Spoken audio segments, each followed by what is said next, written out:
Man, I really had no idea how all over the place this series was. A good blend of getting it wrong, getting it right, and everything in between. Frogger Beyond was most frustrating of all. The pieces were all in place, tight controls, good level design, challenging enemy patterns, but the game was really bad at giving the player the proper feedback that taught you how its mechanics worked.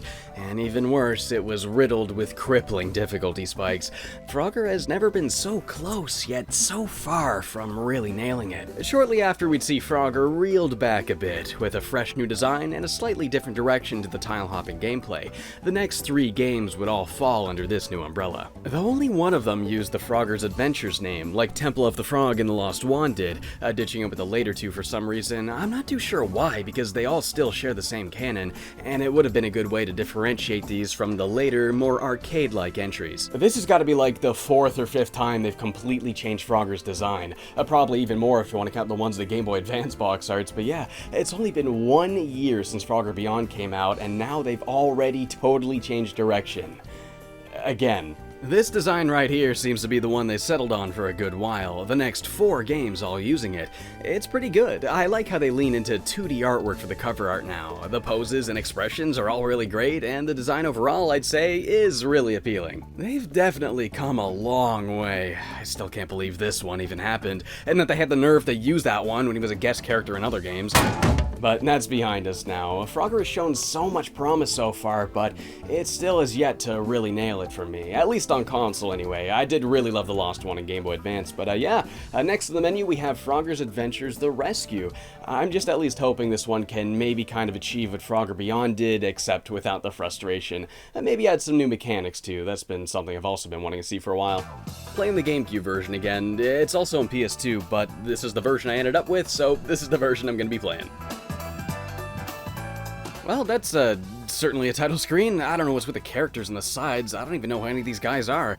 Not really a fan of it with the filters. I think it kind of clashes. I think it would have looked better without that and just an environment shot with like the actual characters rendered in it. It's pretty apparent that this game's gonna have a lot more focus on having a wide cast of characters, which isn't really surprising since Forgotten Relic did the same thing, and that came out in the same year and had the same redesign. CG cutscenes look pretty dang good this time. Frogger looks pretty good in 3D here. I do like his Beyond design a little more. I found it pudgier and cuter. This one's more slim, more anthropomorphic.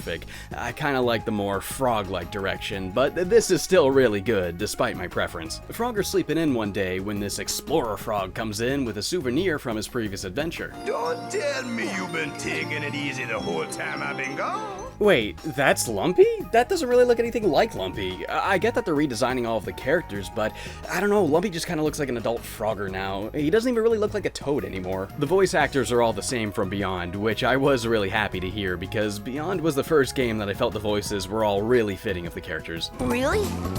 Yep. After a quick tutorial, Frogger then wakes up to a plane crash, Lumpy getting hurt in the process. Upon arriving at the scene, Frogger meets with a secret agent frog, whom he promises to help out. To move the ship, I need to gather the energy cubes scattered in the area. And if I do that, then Lumpy and Firefly Swamp will all be back to normal, right? But then she's like, also, you gotta go get Mechanic Frog, take this communicator, and the game turns into a Saturday morning cartoon about a hero organization called FIRST, the Frog International Rescue Support Team. They've got a bunch of wacky frog characters that save the day in their transforming vehicles. Why did Frogger just turn into rescue heroes? Never thought I'd bring up frickin' Rescue Heroes in the video, but yo, shout out Rescue Heroes, that show was dope as hell and I loved it as a kid. This is so out of left field. The previous game was just a simple coming-of-age story, but this one's a superhero response team. Frogger Heroes! Response team. There's a bad guy organization called TRIP, the Tyrannical Reptiles in Power, led by Dr. Wani, a crocodile who wants to steal Frogger's girlfriend Lily and then create the ultimate weapon, and you gotta stop him. This is like, well, they really grabbed the bull by the horns and just flipped what a Frogger plot could be on its head, huh? I guess they wanted a lot more action, a lot more characters, a lot more cheesiness.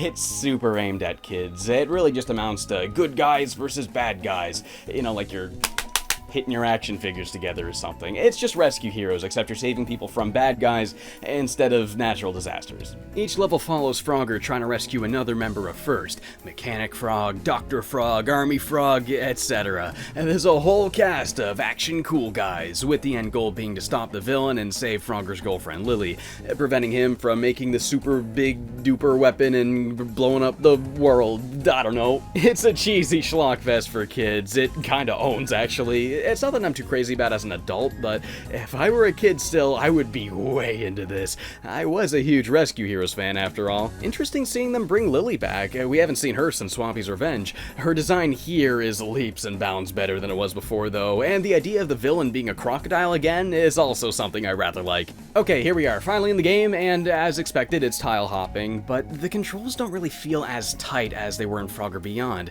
The animations take slightly longer, which means the inputs are also recognized kinda slower. Man, being used to Frogger Beyond's really quick controls really screwed me over big time here.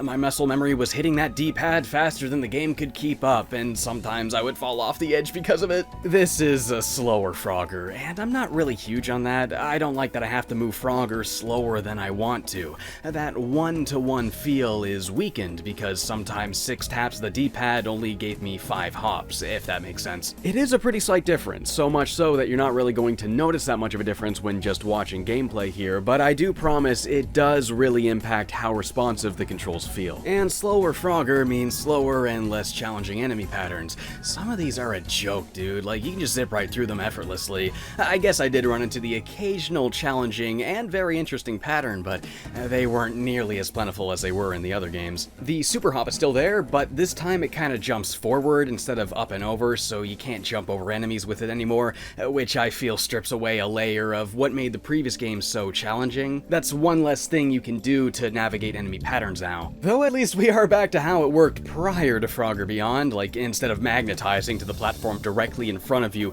you'll have to skillfully time the jumps. And here's where I find they hit a good sweet spot with the collision. It's not aggressively magnetic, but it is forgiving enough not to make jumping too difficult. You're not going to be falling through solid objects like you were before. That much has been tuned up. The rescue does have its unique strengths. The game may be less interested in the challenging action, but it is interested in exploring new mechanics. Your tongue move now extends much further, and instead of only being used for eating one-ups and getting items, you can also use it to grab and move platforms. There was a similar mechanic in the GBA games, but here you got way more control over where the platforms are moved, being able to freely push and pull them at will, instead of just snapping them into place with a single button push. This is actually a pretty big addition, because being able to move pieces of the environment opens a lot of potential for puzzle solving, and that is where the focus has shifted. A lot of this game surrounds figuring out where to move tiles and navigating them accordingly, and it is actually pretty fun. I had a pretty good time sitting down and staring at the tiles, trying to figure out how to get everything in place before hopping on through. Some of them even had me scratching my head for a couple of minutes before the answer became clear to me. This is a puzzle Frogger, and while it doesn't offer the tight action I was looking for, this is at least a refreshing take for sure. You can also use your tongue like a hook shot, grappling on over to certain platforms. It's another thing you can consider when you're scanning the environment for your options. The graphics have also seen a pretty good upgrade. The environments are much more polished. It doesn't have that cruder look that some areas and enemies and Beyond had. I can actually tell what I'm looking at this time. I mean, like, hey, look, computer bugs. Yes, this model gets the idea across much better. I'm kind of happy to see them reuse that idea because it was really cute and the execution wasn't super great. I really like these skeleton pterodactyls you ride. They're super cool looking. They even revisit one of my favorite set pieces from Beyond. Staring down at the city, all the cars driving around, the lights going everywhere, and it looks even nicer here. Hell yes. And the soundtrack, it can be quite lovely.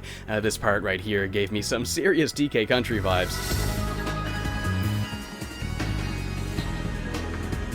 Once more, the game's got bosses, and they're definitely not as good as Frogger Beyond's. Some of them are pretty fun, but you got a lot less control over the pace of the fight. Now it's just a game of waiting through all the enemy attacks until you get your chance, while in Beyond, you usually didn't have to wait for something like that, and if you did, it wasn't as long. This robotic dragon was kind of annoying. It is a fun idea, similar to the Jack-in-the-Box from Frogger Beyond, charging up stations on each corner of the map to launch your attack while dodging everything it throws at you, but sometimes it moves a little too quick quickly and knocks right into me without warning. I had to repeat the fight a bunch of times before I had the attacks memorized. It's nowhere near as frustrating as the fire boss from Beyond, but it certainly was a bit tedious. I did really like the pyramid boss though. It's very puzzle focused. You gotta dodge the attacks while figuring out how to get all the mirrors in place to bounce a beam around the stage. This dinosaur boss, on the other hand, was a big pain in the butt. It wasn't that hard, but again, it just really boiled down to memorization, and waiting through the attack patterns over and over on each attempt was really tiresome. There's a lot of waiting in this game, like waiting for platforms to line up before making a jump. Sometimes it takes too long. It doesn't seem like the tracks these moving platforms are on are very deliberate. They shouldn't have to bounce back and forth 6 times before you get an opening. It should be more consistent than that. One thing I really hate about this game is how much they over-explain the mechanics. It has the opposite problem Frogger Beyond had, probably a response to complaints about that game, but this is not how you should go about it. You can teach the player how things work just through visual and audio cues, and by introducing new obstacles in a controlled environment before pitting you against them for real.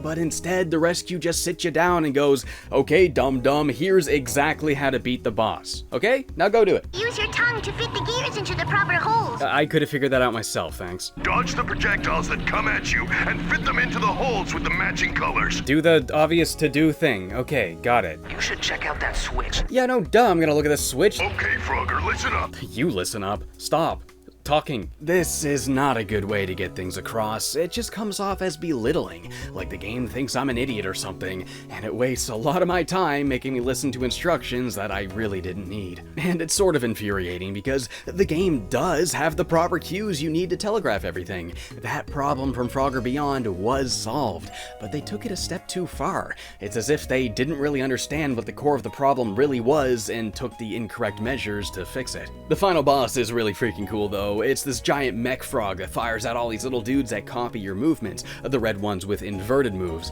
You gotta avoid them while avoiding everything else the stage throws at you, trying to guide them into the hazards to make your time easier. It was actually a pretty great final fight. The ending's not really much to write home about. Frogger gets Lily back, they stop the bad guy, then they go home and he goes back to bed. Like, that's it. It doesn't exactly have a character arc like he did in Frogger Beyond. You know, the once naive and young Frogger emerging with this newfound appreciation for the work of the Frog Elder Council. But here he just kinda goes home the same frog he was before. And that just about covers it. The rescue doesn't really offer much in terms of action or challenge, which is what I'm looking for in these games, but I did at least quite like the puzzle solving. It'd be one thing if this game just tried to do what the previous games already did and didn't do it as well, but it's the fact that it tries something different that makes it stand out on its own. So for the sake of variety in the series, it's a trade-off I'm willing to take. The rescue's not really my favorite in the series, far from it actually, but it is solid enough. If you're not really as into the challenge aspect and you're looking for something a little more puzzle focused, I'd say this is the Frogger game for you. And with that said, why don't we take a look at Ancient Shadow now? Yeah, this video is a double feature after all, and maybe it'll keep those puzzle elements but combine them with some good challenge. That's what I'm hoping for. This one I got on PS2. Again, that's just what I ended up with, so that's gonna be the version I'm playing. But just like the rescue, it is also on GameCube and also on Xbox this time too. Yet again, we start with Frogger taking a nap. Man, they really like to open up their games this way, huh? Lily then wakes him up and explains that something feels off about Firefly Swamp. The insects are frightened and become violent. There's trash scattered around, and I even saw a big suspicious shadow lurking in the forest. We can't ignore this. I like how the cutscenes are all in-engine now, instead of being pre-rendered. The animation is kinda stiff, but the models do look good, and let's be honest, FMVs on PS2, they look pretty damn crunchy when scaled up for HD displays. Ancient Shadow looks pretty similar to the rescue, the graphics are nearly identical, but it plays a lot smoother. The controls are tighter, and the hopping is faster, making the inputs once again more responsive. Not quite as good as Frogger Beyond, but it's pretty dang close. You can still use Frogger's tongue for moving around blocks, but now you can also use it as a grappling hook, swinging over larger gaps, and there's also a ground pound move used for breaking through tiles to find secret areas. Finally, Frogger has a fairly robust moveset. This is what I've been hoping to see, and well, the ground pound is used sparingly and the swinging doesn't really add a ton, but it is at least refreshing to have a little bit more variety to the actions you perform. You've also got a health meter now. I wasn't really a big fan of it in Forgotten Relic. It was okay, but I vastly preferred the live system. I just just don't like being able to tank hits to skip enemy patterns. It kind of feels cheap to me, but well. This one actually has a lot more focus on the story. While the rescue did introduce a lot of characters, the plot was painfully simple, and their presence usually just amounted to them telling you how to do stuff. Thankfully, Ancient Shadow doesn't make the same mistake. There are optional question marks you can bump into to get a hint sometimes, but unless it's explaining the rules of a minigame, it doesn't usually outright tell you what to do. Instead, the characters are here to actually serve the story, and I really like the presentations. When characters speak, this stylized border surrounds the screen, making room for the text and character portraits, and there's even some cut-ins to add some moment-to-moment spice. Frogger finds himself pursuing the shadowy archer, who they suspect is the one behind the animals of Firefly Swamp acting strange, turning violent and lashing out. Dr. Wani also returns with a new evil plot to take over the world, using these ancient gems he found. Along his journey to stop him, Frogger will butt heads with that archer guy, who's a lizard named Ignis. You're going to get yourself killed, little boy. It is kind of cool seeing these two characters interact, how they initially misunderstand each other, realize they're on the same side, and then grow to like each other as they team up to take down Wani. They do a fairly decent job of exploring both these characters, and the writing's not half bad either. There were a handful of pretty fun moments that got a good chuckle out of me. Could someone throw me a ladder? Some of the characters from Forgotten Relic also make a comeback, like Frogger's grandpa, who now sounds like Sean Connery for some reason. Place called Hidden Caves, just south of Firefly Swamp. Yo, dude, they brought back the little penguin merchant guy. He's this absolute nut job that just wants to devour your wallet. He's such a good character. I love the heck out of him. Please buy something.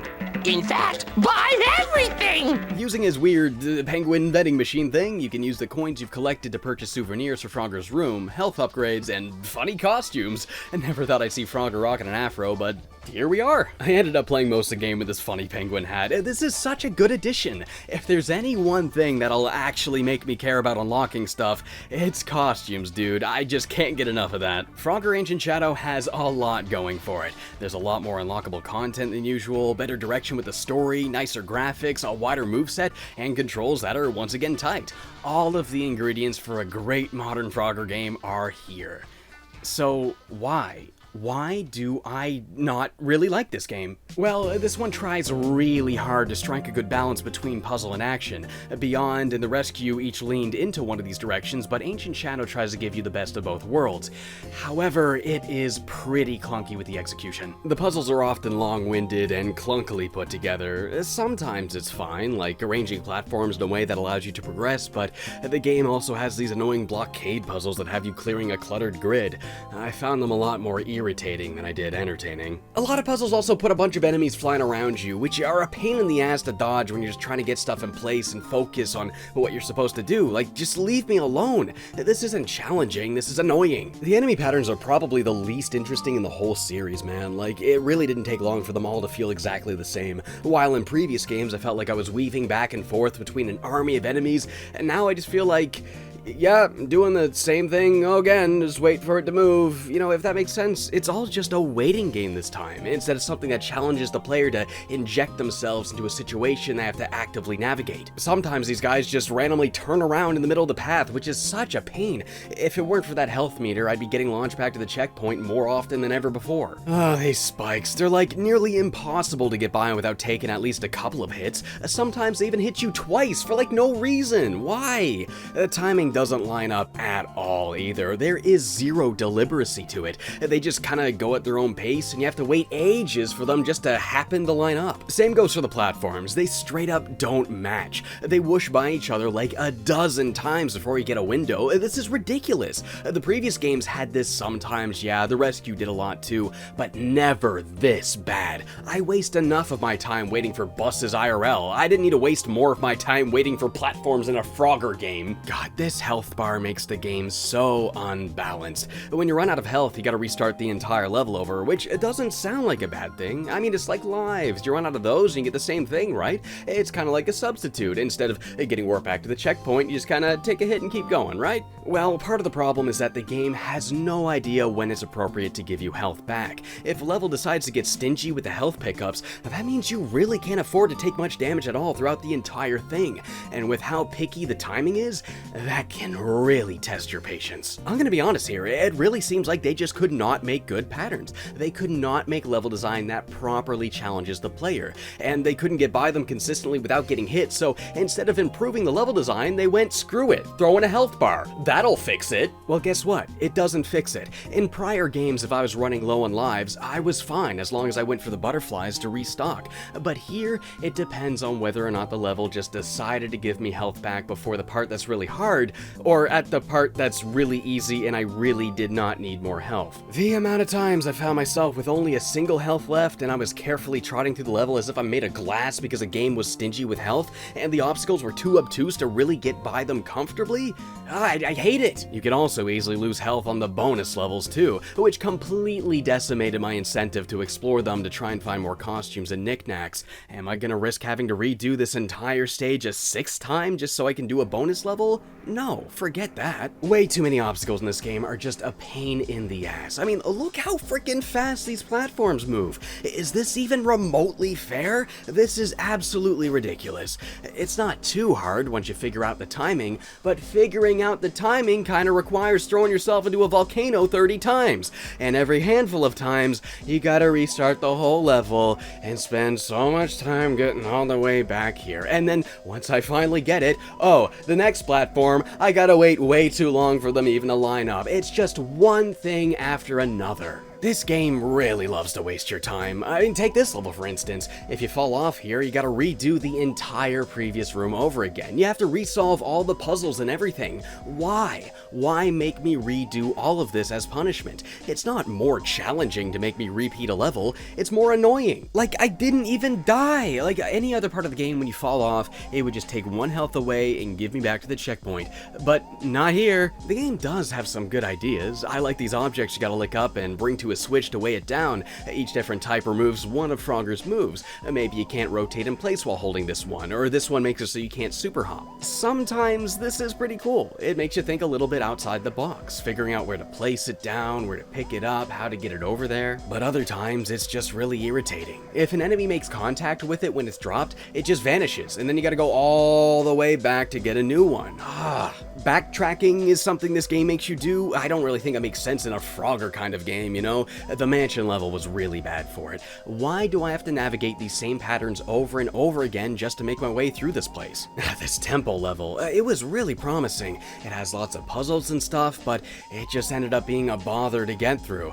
I like the idea of setting off traps as you go, making you plan your route carefully, but the game's far too punishing for your errors, since making a simple mistake can drain all of your health, making you redo the entire level over just to get another shot at the same puzzle. And by the way, the levels in this game are usually quite a bit longer than they have been in previous games, so if this happens, it takes extra long to even get that second chance. This is probably the biggest reason why I like the previous games more, because the challenges were based on single hit patterns. If you messed up, you got another shot. But here, you lose all of your health as you clumsily drag yourself through your mistakes. So while the health meter initially seems more forgiving when you're in the earlier, simpler levels, it ends up being way more punishing when you get to the later levels. And punishment is not equivalent to fair challenge. Meat Boy and Celeste, those are my go-to examples. 2 of the most challenging and fun games I've ever played, yet they checkpoint you very often and never waste your time making you redo things over and over. And that is a big problem with the game's health system. The boss fights aren't even all that great here. They range from okay to whatever. I at least do really like this one. It's an army of business crocodiles. They're adorable as hell, and the fight is actually pretty good. You gotta dodge this onslaught of little critters as you wait for the stage to glow. Ground pound the center and watch them fly away. Pick away at them until you got them all. But the other ones can be kinda clunky and not terribly engaging. This one you gotta jump around, placing this orb on different platforms. It's okay, I guess. This guy you can pretty much just mash the tongue whip button and then you win. Most of them are either underwhelming or just kinda cumbersome to pull off. There's also these minigame levels you gotta beat, and they're actually not that bad. This one's kinda like the minecart from Beyond, except it's actually really fun and it controls well. The health meter makes a lot more sense for this sort of thing than it does the tile hopping, actually. This one was kind of fun. It's sort of like a Mario Party minigame. You gotta ground pound to raise the blocks while dodging the alligators getting to the top. And there's also this one that's kind of like a shoot 'em up, which, I don't know, I didn't care for it as much. The movement felt kind of clunky, and do you really think if I wanted to shoot things I'd be playing a Frogger game? Ancient Shadow does have his moments, like collecting pieces of a song to play on a piano, or playing jump rope with a wrecking ball, figuring out how to get objects from one area to another as they limit your moveset. But for every fun moment, there's a really annoying one. About half the time, I was too exhausted to really say I was having fun. God damn, dude, for all the promise this one had, it's easily the most disappointing Frogger yet. All those good controls and new mechanics, and none of it really means much if the level design isn't there to back it up. Based on those first two worlds, I thought this game was going to be pretty dang good, but the further and further I got into it, the more apparent the problems became. Out of these two, I'd easily say The Rescue is the one I enjoyed a lot more. I did find it a little bit underwhelming because I didn't really get what I was hoping for, but I do at least appreciate its willingness to lean into the puzzle solving, which I'd say I guess makes up for the lackluster action.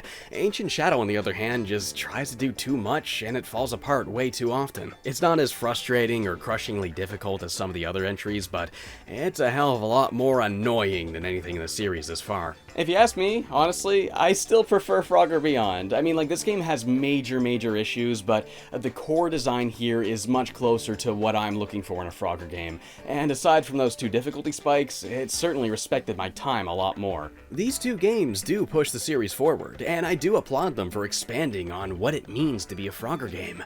But it seems a lot got lost in the process. Well, that's kind of a bummer. I was hoping for a lot more from these two, but what can you do? Next time, we're going to be taking a look at, oh wow, we only have one left, Frogger Helmet Chaos for DS and PSP. I'll be taking a look at both versions next time. Is the series going to go out with a bang or a whimper? Probably a whimper, but either way, I'm still interested in seeing how these two turned out. So yeah, I'll see you guys next time with Frogger Helmet Chaos. There's a glare on that? No, we're good. A side note about Ancient Shadow, there's also another character you can unlock named Barry, and you can replay levels with her with new abilities to get even more stuff. But I just did not have the patience to do that with how annoying I found that game. Especially with me reviewing two games in one video, right? Anyway, there's links on screen. I don't need to tell you what they are. You can read. But yeah, thanks for sticking around, guys. I appreciate that.